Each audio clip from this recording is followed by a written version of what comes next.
Peace and greetings. I love you greatly.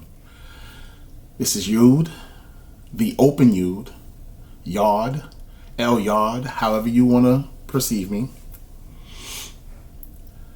Yod, the spirit of Yod is the most powerful essence on the planet. The most powerful thought you could ever have in your entire life. The purpose for this class today is dealing with somewhat of the law and somewhat of, let me think of how to put this. An image, okay? I know, my brothers and sisters, I know the ignorance of those who are not, that seek to be and cannot, but will fool a lot and continue to fool a lot, because that is what is meant to happen.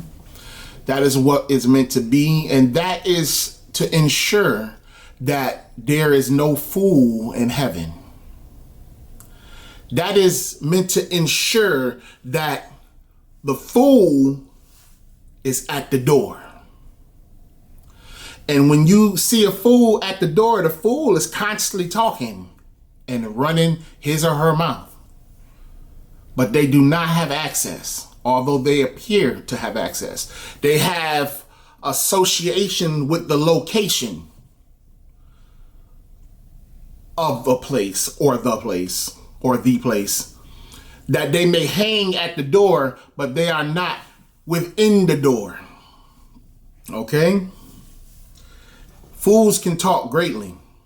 And one of the biggest things that the fool want to talk about is the law. And they think they're experts in the law. And they think they are so profound in what should be done with the law and what can't be done with the law, and who wrote the law. Well, we know who wrote the law and who can give the law, and we know also who can also interpret the law and rewrite the law or add into the law. And if you don't think that somebody can, then you don't know. You don't know. However, listen to this. Moses went up into the mountain, and Yahweh wrote the law, gave it to Moses. He came down, destroyed it. Moses had to go back up, get some more tablets, some more law, and bring it back to the people again. Now, my question is, do you think Moses would add into that law? And a lot of you say, no, it's the law of Yahweh, or the law of God, or the law that the Father gave, and he's going to give it with honesty. See, that's the thing about man. That's the thing about when men are doing things. Men will give some parts of what Yahweh say, but they will also add in something for themselves because of maybe frustration or maybe quick thinking of trying to think that they can do more than what Yahweh has already offered. But it's best to just stick with the script, because when you do that, you alter the image. So therefore, when you think that you are reading the law, the entire law, as you may think, you think you're getting the image of Yahweh, but it's not the image. It's just a shadow of it. Why is it a shadow? And notice a shadow is dark. The image can be light or is light. The image itself is full of light so that you can see it.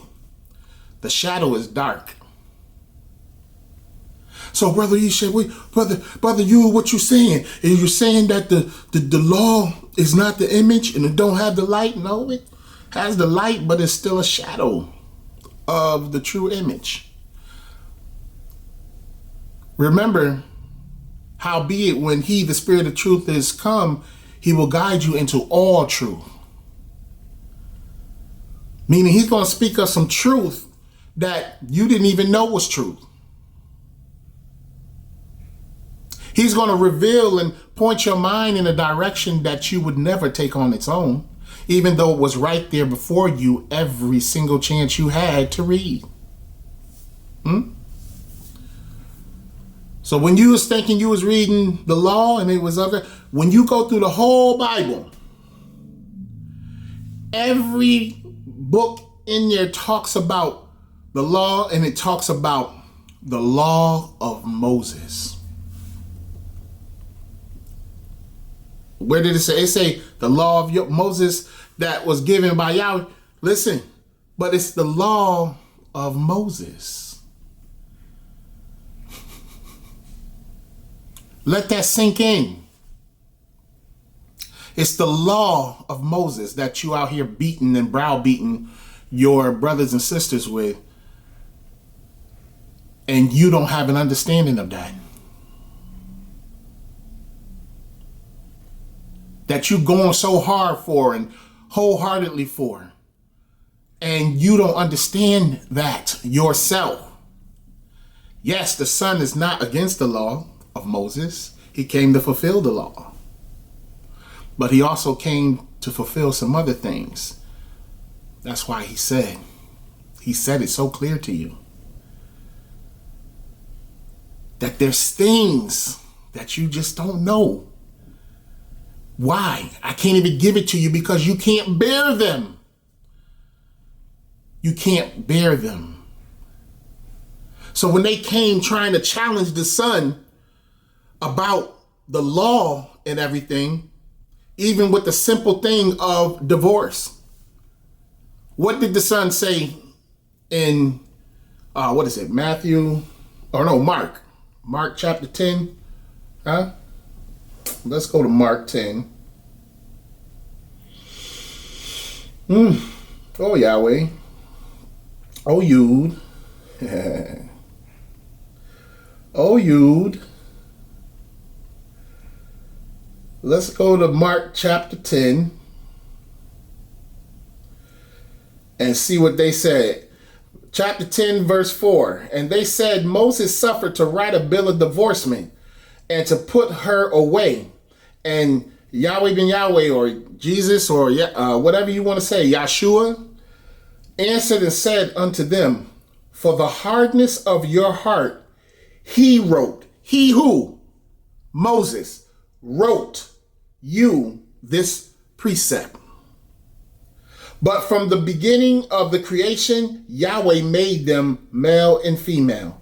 For this cause shall a man leave his father and mother and cleave to his wife, and they twine shall be one flesh. So then they are no more twine, but one flesh. What therefore Yahweh hath joined together, let not man put asunder.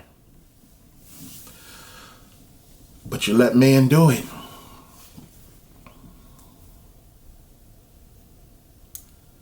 But you let man do it.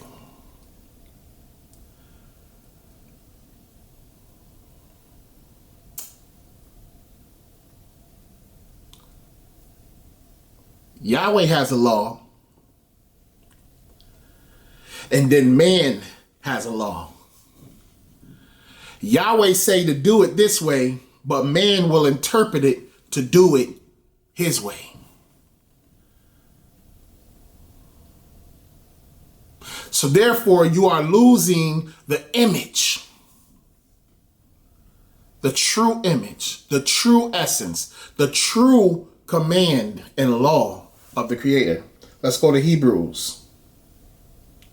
Hebrews chapter 10. Notice we keep going to 10. Got to deal with you because that's who you listening to, Yud. You know, Yud is going to come and give you this like this. Hebrews chapter 10, verse 1. For the law, having a shadow of good things to come, and not the very image of the things. Uh-oh.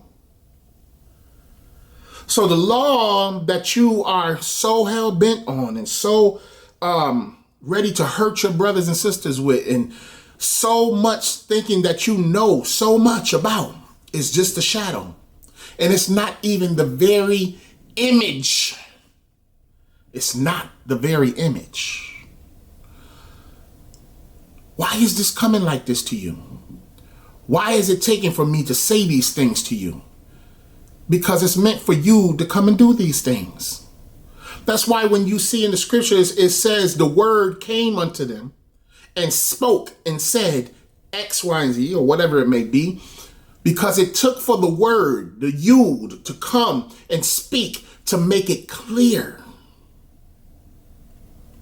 And it's your jobs as the sons and daughters to take it and do it properly. This is why I tell you in Revelations 10, once again, Revelations 10, to come and get my little book and eat it. Eat it. It's going to be sweet in your mouth at first, but then it's going to start being bitter down once it get in there, because it's got to get through all that nonsense that's down there. And your body is working to and now it wants to make it come out. You know how you take something and say, I feel sick, I gotta get it out. Huh? Or were you doing a detox, or however that may be, whatever you want to look at it as, you could take that note from it. Do you know the very image? Do you have access to the very image of the things that is not coming but is here? It's said to come because that's what's talking to you back then, but it's here. Yod is here. The Son already came and did his due diligence. He did his job. He did his job. And I'm doing my job. And a lot of you misunderstand me when you try to place me in positions that's not for me. That's not for me. That's not my job. That's not why Yahweh has me here. Yahweh has me here to do exactly what I'm doing. That's why he chose Yud to represent him first. That's why he made it for Yud to be the example, the chief, the leading force, the first spoken, to design and move about how things should be. And you chose Hey and Wav.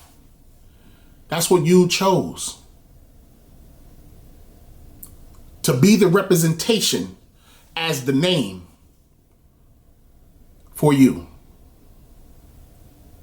forever. Do you have the real image? Do you have the true understanding? Do you really know the law?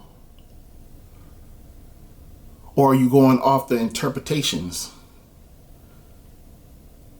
of what someone took because things was too exhausting for them, so they gave it to another to please the situation? Because basically Yahweh is like, even in that divorce situation, that's your bed, that's what you made, and you stuck.